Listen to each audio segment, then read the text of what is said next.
নমস্কার, আপনারা দেখছেন বেঙ্গল আনলিমিটেড আর আপনাদের সঙ্গে রয়েছে আমি সুচেতা। শুরুতেই নজর রাখবো বিশেষ খবরের দিকে। ধনিয়াখালী ব্লকের পাড়ামবুয়া শাহবাজার অঞ্চলের জগন্নাথপুর থেকে বান্না পর্যন্ত 2.5 কিলোমিটার প্রতিবাদ মিছিল মূলত হাতরাস ও কৃষি বিলের বিরোধিতা করে।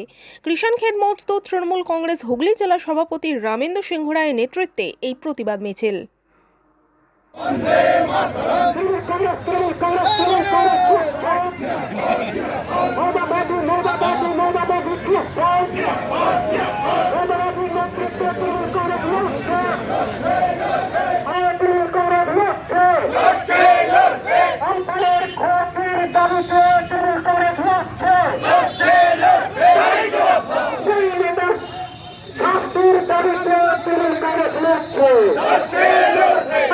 সুভাষ মজুমদারের রিপোর্ট, বেঙ্গল আনলিমিটেড।